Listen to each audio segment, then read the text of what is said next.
Hi అండి, అందరికీ నమస్తే. Welcome back to our channel Dishita talks. ఈరోజు మన వీడియోలో చాలా సింపుల్గా, టేస్టీగా, జ్యూసీగా ఉండే టొమాటో కర్రీ చాలా సాఫ్ట్గా చేసుకుందామండి. ఒకసారి ఇలా ట్రై చేయండి.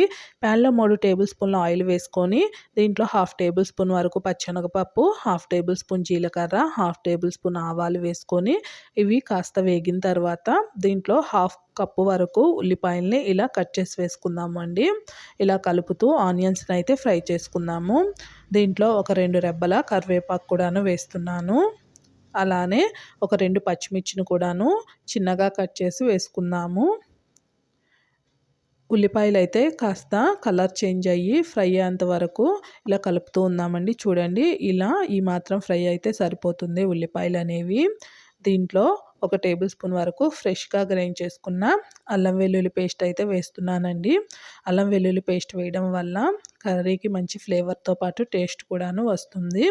ఇలా ఫ్రై అయిన తర్వాత దీంట్లో ఒక పావు కేజీ 250 గ్రాముల వరకు బాగా పండిన ఎర్రగా ఉన్న టొమాటోలను అయితే ఇలా వీడియోలో చూపిస్తున్న విధంగా కట్ చేసి అయితే వేసుకున్నాను అండి. మీరు మాత్రం తప్పకుండా బాగా పండిన టొమాటోలను మాత్రమే తీసుకోండి. ఎందుకంటే దీంట్లో జ్యూస్ అనేది ఎక్కువగా ఉంటుంది. అలానే చాలా త్వరగా కూడాను ఇవి సాఫ్ట్గా మగ్గిపోతాయి ఆయిల్లో. చూడండి, ఇలా కలుపుతూ ఉండగానే ఒక 5 నుంచి 7 నిమిషాల్లో ఇది చక్కగా ఇలా సాఫ్ట్గా అయిపోయాయి, చూసారు కదా. ఇప్పుడు దీంట్లో ఒక పావు టేబుల్ స్పూన్ వరకు పసుపు, 1 టేబుల్ స్పూన్ వరకు కారము, 1/2 టేబుల్ స్పూన్ వరకు వేయించిన జీలకర్ర పొడి, ఒక 1/2 టేబుల్ స్పూను ధనియా పొడి, 1 టేబుల్ స్పూను గరం మసాలా, కాస్త కసూరి మేతి వేయండి. కసూరి మేతి వేయడం వల్ల ఈ టొమాటో కర్రీ చాలా టేస్టీగా వస్తుంది. మీ దగ్గర కసూరి మేతి లేకపోతే వేయించి దంచిన మెంతుల పొడి లేదా మెంతులు ఒక 1/2 టేబుల్ స్పూన్ వేసుకున్నారు అంటే చాలా రుచిగా ఉంటుందండి.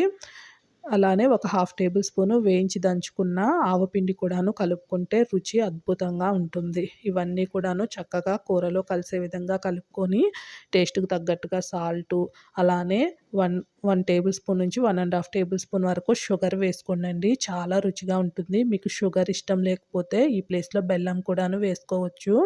ఇప్పుడు దీంట్లో ఒక గ్లాస్ వాటర్ వేసేసుకొని ఇలా లూజ్‌గా ఉన్న కన్సిస్టెన్సీ ఫ్లేమ్‌ని లో ఫ్లేమ్‌లో పెట్టేసుకొని కాస్త దగ్గరగా గ్రేవీగా వచ్చేంత వరకు ఆయిల్ సపరేట్ అయ్యేంత వరకు పెట్టుకుందామండి. ఇప్పుడు కట్ చేసిన కొత్తిమీర వేసేసి స్టవ్ ఆఫ్ చేసుకుంటే సరిపోతుంది. టొమాటోలు మాత్రం కన్ఫామ్‌గా బాగా పండినవి తీసుకోండి. అలానే మనం ఇక్కడ తీపి షుగర్ వేసుకోవడం వల్ల ఏంటంటే టొమాటోలో పులుపు ఉంటుంది కదా, మనము స్వీట్ వేయడం వల్ల బ్యాలెన్స్డ్ టేస్ట్ వస్తుందండి. చూడండి, ఇలా వేడివేడిగా అన్నంలో కానీ, చపాతీ, పూరి దేంట్లోకైనా సూపర్‌గా ఉంటుంది. తప్పకుండా ట్రై చేసి ఎలా వచ్చిందో కామెంట్ చేయండి. నచ్చితే ఛానల్‌ని సబ్స్క్రైబ్ చేసి సపోర్ట్ చేయండి. Thank you.